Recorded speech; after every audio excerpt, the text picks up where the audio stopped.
Hey, I wanted to offer a few tips on how to practice wrapping. The first tip is to stick to one carry at a time. I know there are hundreds of carries, they all look great, and you want to try them all, and you want to keep on trying something until you find something that works. But honestly, you won't know what works unless you actually perfect one carry and then move on to the next one. I suggest taking suggestions from experienced wrappers on what carries you should try next, because we've been there and we know what issues you might be dealing with and what carries might address those. And also, not all carries are good for all wrapping experiences or good for all babies and all ages, so we can kind of guide you as far as that goes. And it's really hard to develop muscle memory and remember the passes when you're dealing with more than one carry at a time. So when you're dealing with your first carry, stick to that one carry until you've got it down pat in muscle memory, can do it in your sleep, and then add a second carry. And keep that first one practiced up for like when you're out and about and under pressure, and practice that second carry at home when there's no pressure, and just stick to those two. And at any given time, you'll basically always have the one carry in your head that you are comfortable with, that you'll use when you're out and about, and that might change as you learn new carries. And then you can have a second carry that you're working on at home. Practice daily. It seems silly, but if you don't use a skill, you're going to lose it.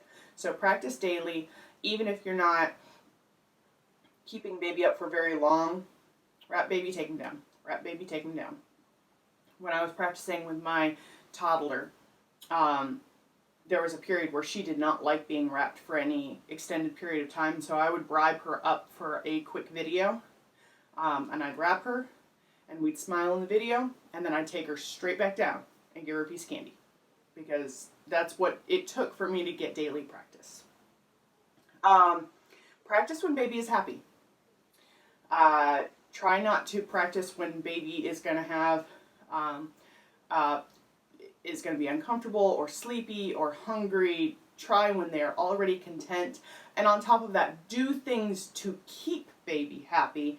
And that includes, it can help to wrap in front of a mirror where baby can see themselves, wrap in front of a TV with a distracting show on, wrap outside, or as soon as you finish wrapping, go outside so that they get that distraction. Try to keep the energy in the room positive to keep baby happy. The biggest thing that I see people deal with is, but my baby's too wiggly. I can't practice with the baby. It's just too stressful. Practice without baby first. So there's two things that people think of when they're trying to figure out what to use to practice with. And usually the first thing they do is they'll grab just like a baby doll. And they're like, oh, I'll just practice with this baby doll. And one, if you notice, this baby doll has like itty bitty tiny legs because it's tiny. And it doesn't weigh anything, so it's not giving any resistance against the wrap. So there's two things that you can look for with a practice doll, and that is legs and weight. And both can be helpful. Honestly, the weight is probably more important.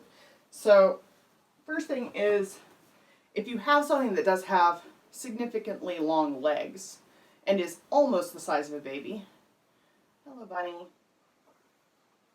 then when you're practicing the passes of a carry,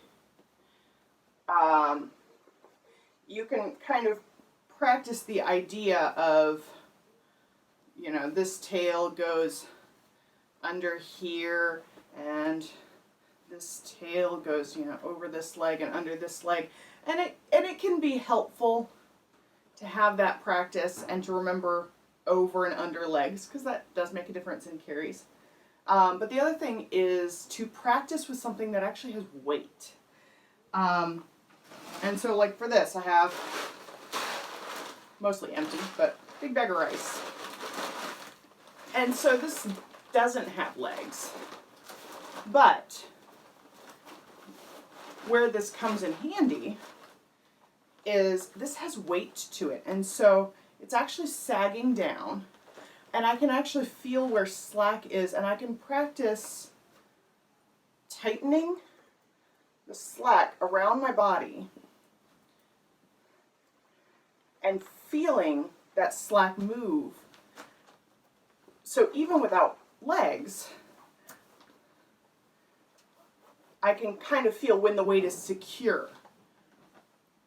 You know, I don't need a cross pass going under baby's knees to keep them in place. The actual tension of the wrap is keeping them in place. And that can be really helpful when you're practicing, just to use something weighted instead of something with legs.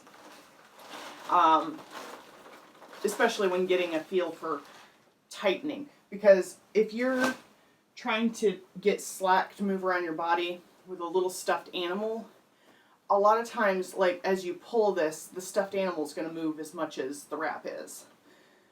And it's really hard to detect where slack is because there's just no weight against any part of the wrap.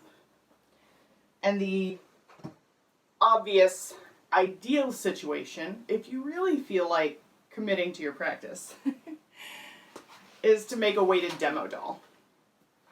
And so this was a $10 baby doll from Walmart. I don't know if they carry it right now, but it was excellent. It was $10.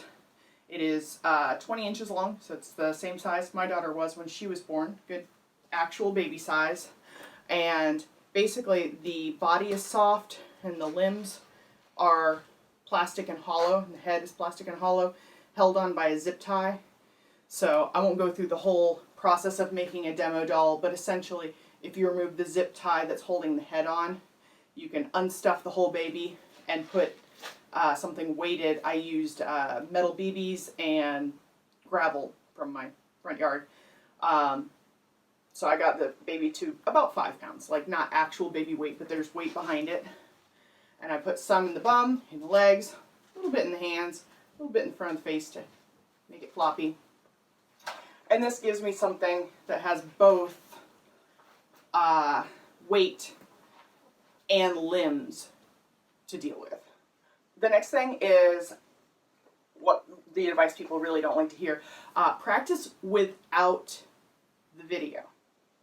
So once you've done practice with the video, with your bag of rice, your bag of potatoes, your baby doll, your stuffed rabbit, whatever it is, and you've got the passes down, practice without the video. And maybe you have to write down a few bullet points of where do I start?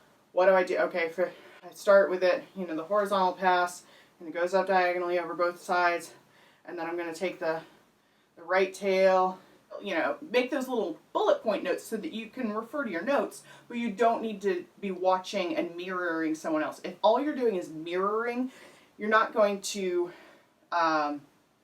really keep that information in your head as easily. It's kind of like all those times you had to take open book tests in high school.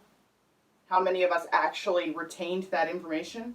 We didn't. We just retained what page number we could find that information on, which means we didn't keep that info long term. So practice without the video until you know the passes and you know how to do the carry, and then practice with your baby. You know, that gives you a much better sense of your own confidence and knowing what you're doing. So even if baby's wiggling, you can take a moment to pause, hold baby, get them calmed down, and then move on to the next step without feeling like you have to frantically pause the video and then remember what you were doing. And then the last thing is a lot of people like to practice in front of a mirror so they can see what they're doing. That's fine. Long term, it's good to get away from that, but while you're practicing, definitely practice in front of a mirror. That's fine. But beyond just looking in a mirror, I highly, highly, highly recommend filming yourself. And the best case scenario would be to post it for experienced rappers to help troubleshoot. But even if you don't post it, just watching it back yourself can be very, very helpful in seeing what you're actually doing versus what you think you're doing. So I think that can really help when you're just looking in the mirror and you keep on glancing back at yourself and looking at the mirror. It's really hard to really visualize what you're doing in the mirror because you're so focused on the wrap and the baby and everything. And being able to watch the video back and pause it and screenshot it is very helpful. So I hope those tips help you practice. Let me know if they helped.